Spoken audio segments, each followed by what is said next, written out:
The Leafs come back after the holiday break to take on the Ottawa Senators at Scotiabank Arena tonight in the Battle of Ontario. And, well, it started great. Fell apart in the second period. And a stinker in the third period. That's all she wrote. That's the short form of it, but we're going to break this whole thing down as the Leafs lose 4-2 to the Ottawa Senators at Scotiabank Arena. And in a really good hockey game. Like, I got to say, as a pure hockey fan, I thoroughly enjoyed the game overall. Do I like the result? Obviously not, but let's break it down anyways. First period, less than 6 minutes in, Austin Matthews fires one from the top of the circle, and it hits Matthew Knies' skate and into the back of the net for his 8th of the season. Matthews with a lone assist at 5:41. The Leafs are on the board first. You're feeling great. Less than a minute after that, Tyler Bertuzzi, off a gorgeous feed from Morgan Rielly, gets off the schneid as he buries one. And look, he could have had one earlier in the game as he had a wide open cage, and I think it was Artem Zub had his stick right. It was an empty net. And Zub's got his stick there, and he ramps up the stick and out of play. And you're like, how the hell did that not go in? But at this point, 6:04 into the first period, Bertuzzi's got his 6th of the year. Nylander and Rielly grab assists in the goal, and you have a 2-0 lead. You're feeling great, but Leaf fans have seen this before. We're not getting excited. And you were right not to. After one period of play, shots on goal 12-6. The Leafs really looked good in the first period. They came out flying, yet the early lead looked fantastic. But you knew Ottawa was going to come back with a punch. And you did not like it, though, that midway through the second period, you're still up 2-0. You have a power play, looking to go up 3-0 and bury them. Instead, Parker Kelly scores a shorthanded goal, and I really don't like Willie Nylander on this play. I really don't. And the reason I say that is because watch him on the back check. I don't know who was back with him, who was the defenseman back, but I want to say it was Rielly. It probably was Rielly. And he's got the shooter in his sights, and he's kind of in between, but Nylander skates with the guy with the puck as well. And then when the pass goes over to Parker Kelly, Nylander's not over there. He tries to swing his stick across. I'm like, Nylander, take that guy going to the net.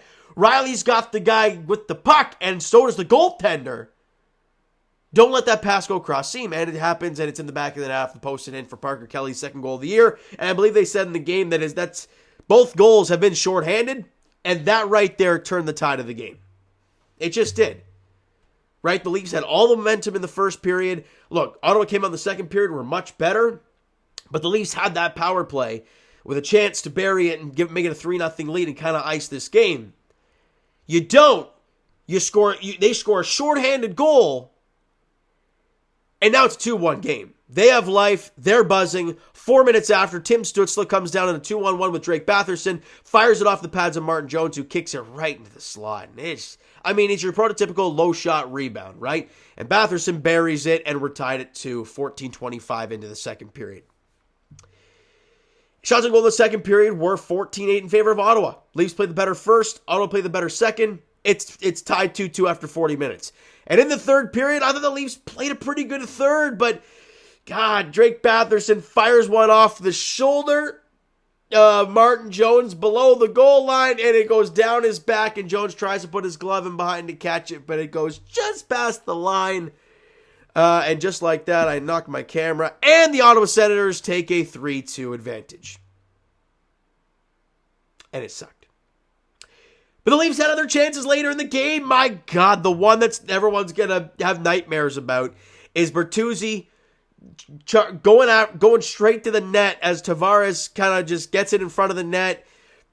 I don't know how else to describe it. With Korpisalo out, it rolls along the goal line, and Bertuzzi comes flying in, but he goes right into the glove of Korpisalo. No one else can get to it. I think Sanderson clears it, and we're like, yeah, there's your golden opportunity, right? The hockey gods gave Flippy the bird, and that was all she wrote. He kind of had that feeling late in this game, but Leafs outshot the Sens, and Brady Tkachuk scored the empty netter for point number 300 on his career. Congrats to him for that. Third period, 16-11 in favor of Leafs in the shots on goals, 36-30 for the game. Again, it was a very good hockey game. It just stinks that it was a greasy one to win it for the Sens. But it's hockey, right? I guess. Special teams-wise, nobody got anything in the power play. We were 0 for 3 on the power play. They were 0 for 1. And player stats, Martin Jones, 3 goals and 29 shots. And with that being said, and him not picking up the win, allowing a little bit of a stinker one there late, expect Ilya Samsonov in the cage the next game. It's just the way it's going to go. He's going to see the net against Columbus in Columbus on Friday. All right, stats for the game. Matthew Knies and Bertuzzi scored goals. Nylander and Matthews and Riley all had assists in the game, but Nylander -2, Matthews -2, Riley -3. All regular even strength goals. So, yeah, it just tells you that those guys were on the ice a lot for the goals going in the back of their own cage. And it was quite unfortunate. But whatever. First game back from the break.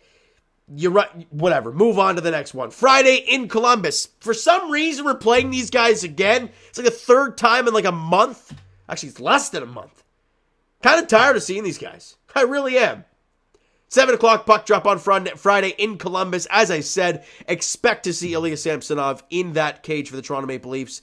Just because, look, they want, look, I'll be honest, as much as Samsonov has not been good at all, and I'm still not a Samsonov guy. I still prefer Martin Jones. I didn't like the stinker, but I still prefer Martin Jones. He's going to get the cage.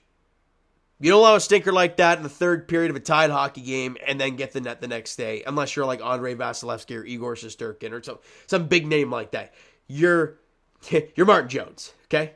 Samsonov's getting the net on Friday in Columbus, and for the love of God, put up a good performance. For your sake, and for all of our sake.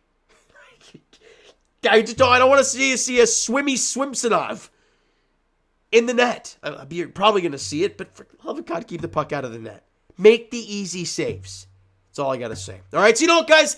That's going to do it for this one. If you enjoyed the video and not the result to today's game, kind of stinks, hit that like button. I do appreciate it. Hit the subscribe button. You guys not already. Comment down below your thoughts on the video, thoughts on the game. Would you like, would you not like from today's game?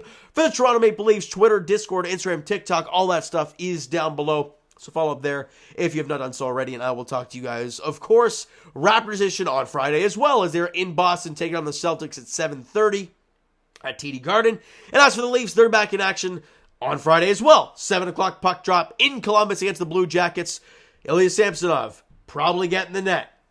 Let's see how it goes. All right, so thank you so much for listening and watching, guys. I hope you enjoyed the video and the first period to today's game. We'll talk to you guys then.